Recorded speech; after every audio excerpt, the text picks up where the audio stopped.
মনে করো আমি বসে আছি, কেউ আমাকে বললো যে ভাই 100 টাকা দেন তো, বাট আমি তো তার চিনি না, তখন আমি কি বলবো? Hey, who are you?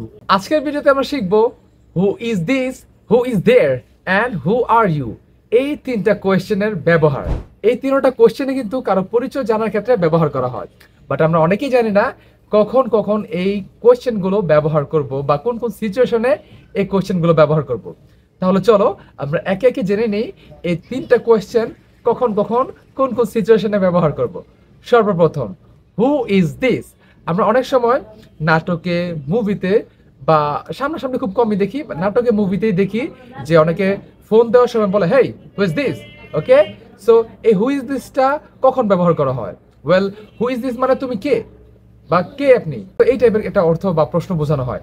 So এটা কখন ব্যবহার করা হয়? যখন কোনো একটা ব্যক্তি তোমার চোখের অন্তরালে থাকবে, মানে বাইরে তোমার দৃষ্টির মধ্যে থাকবে না, সেই ক্ষেত্রে তুমি হু ইজ দিস ব্যবহার করবা তার পরিচয় জানার ক্ষেত্রে। বিশেষ করে এটা ফোনে কথা বলার সময় ব্যবহার করা হয়, কারণ যার সাথে সে কথা বলতেছে সে তাকে চিনে না, তার আইডেন্টি জানে না, এবং সে তার চোখের অন্তরালে বা চোখের যে দৃষ্টিসীমার বাইরে। যদি কেউ চোখের দৃষ্টিসীমার বাইরে থাকে বা অনেক দূরে থাকে এবং তুমি যদি তাকে চিনতে না পারো এবং তার পরিচয় জানার জন্য বলো যে তুমি কে, সেই ক্ষেত্রে তোমাকে বলতে হবে who is this, who are you না। ওকে, হু আর ইউ, এই সিচুয়েশনে হু আর ইউ ব্যবহার করা হয় না। কি ব্যবহার করা হয়? হু ইজ দিস। মনে করো আমাকে কেউ ফোন দিচ্ছে এবং নাম্বারটাও সেভ করা না, এবং আমি ফোন ধরে কি বলবো? Hey, who is this? তখন সে বলবে দিস ইজ ডেভিড। বুঝতে পারছো? ওকে, সো এটার উত্তর কি হবে? This is. যখন তোমাকে কেউ হু ইজ দিস দিয়ে কোশ্চেন করবে, তোমাকে এই কোশ্চেনের মতন করে অ্যান্সার করতে হবে, দিস ইজ ডেভিড। সো এটা আমরা কখন ব্যবহার করব? যখন কেউ আমাদের চোখের দৃষ্টিসীমার বাইরে থাকবে, অনেক দূরে থাকবে, এবং আমরা তার পরিচয় জানার জন্য এটা বলবো যে তুমি কে বা হু ইজ দিস। ওকে, বা আপনি কে। বুঝতে পারছো? এবং বিশেষ করে এটা ফোনের ক্ষেত্রে ব্যবহার করা হয়। আশা করি তোমরা বুঝতে পারছো। এখন চলে যাই হু ইজ দেয়ার। ওকে, কি? হু ইজ দেয়ার, এটার মানেও সেমই বোঝায় যে আপনি কে। ওকে, এবং এটা কখন ব্যবহার করা হয়? যখন কোনো একটা ব্যক্তি তোমার আশেপাশে থাকবে বাট তুমি তাকে দেখতে পাচ্ছ না বা সে ভিজিবল না। যেমন মনে করো দরজার বাইরে কেউ দরজা নক করতেছে এবং তুমি তাকে দেখতে পাচ্ছ না, কিন্তু তুমি তার পরিচয় জানতে চাচ্ছ, তারপর তুমি দরজা খুলবা। সেক্ষেত্রে তুমি কি বলবা? হু ইজ দিস না হু আর ইউ? এই দুটোটার একটাও না, তখন তুমি বলবা হু ইজ দেয়ার।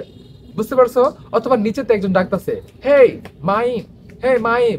সো যেহেতু নিচ তলা থেকে কেউ আমাকে ডাকতেছে আমার নাম ধরে এবং আমি একটু কনফিউশনে আছি যে সে কে, এই জন্য আমি তার পরিচয় জানার ক্ষেত্রে কি ব্যবহার করব? Who is there. Hey, who is there? এবং সে এটার উত্তরে কি বলবে?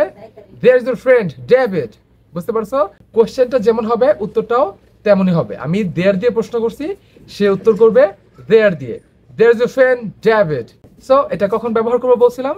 যখন তুমি কারো পরিচয় জানতে চাও কিন্তু সেই ব্যক্তিটা তোমার কাছে আসে কিন্তু তুমি তাকে দেখতে পাচ্ছ না। মনে করো কেউ তোমার নাম ধরে ডাকতেছে, তুমি বুঝতেছো না কোন জায়গা থেকে ডাকতেছে এবং তুমি তার পরিচয় জানতে চাচ্ছ, তখন তুমি কি বলবা? হেই, হু ইজ দেয়ার? অর্থাৎ তুমি কারো উপস্থিতি টের পাইছো কিন্তু সে কোথায় বা সে কে সেটা জানো না। এর জন্য তার পরিচয় জানার জন্য তুমি হু ইজ দেয়ার ব্যবহার করতে পারো। আশা করি তুমি বুঝতে পারছো হু ইজ দেয়ার কখন ব্যবহার করবা। এখন আমরা চলে যাই হু আর ইউ। এই হু আর ইউটা অনেক কমন এবং আমরা মনে করি কি কারো পরিচয় জানার ক্ষেত্রে বা তুমি কে, এই কথাটা সকল সিচুয়েশনে হু আর ইউ ব্যবহার করা হয়, কিন্তু না, হু আর ইউটা সকল সিচুয়েশনে ব্যবহার করা হয় না। আমরা ইতিমধ্যে দুইটা জানছি, হু ইজ দিস এবং হু ইজ দেয়ার। এখন হলো লাস্ট, হু আর ইউ। এটা কখন ব্যবহার করা হয়? এটা হলো মনে করো আমি বসে আছি, কেউ আমাকে বললো যে ভাই 100 টাকা দেন তো, বাট আমি তো তার চিনি না, তখন আমি কি বলবো? Hey, who are you? তখন বলবো এই I am one of your relative, আমি তোমার একজন রিলেটিভ। তখন আমি তার পরিচয়, ওকে সো তোমার কেন টাকা লাগবে, তখন বললে আমি টাকাটা দিয়ে দিব। সো এই হু আর ইউ কোন কনটেক্সটে ব্যবহার করা হলো? যদি তোমার সামনে কেউ থাকে এবং তুমি তার পরিচয় জানতে চাচ্ছ, সরাসরি তাকে দেখতে পাচ্ছ, তাকে শুনতে পাচ্ছ এবং তার পরিচয় জানতে চাচ্ছ, সেই ক্ষেত্রে হু আর ইউ। আশা করি তুমি বুঝতে পারছো। হ্যাঁ, যদি এখনো কোনো কনফিউশন থাকে তো অবশ্যই কমেন্ট বক্সে জানা দাও, আমি তোমার কনফিউশনটা দূর করে দেওয়ার চেষ্টা করব। So that's all for today, see you in the next video, see you in the next one, bye by.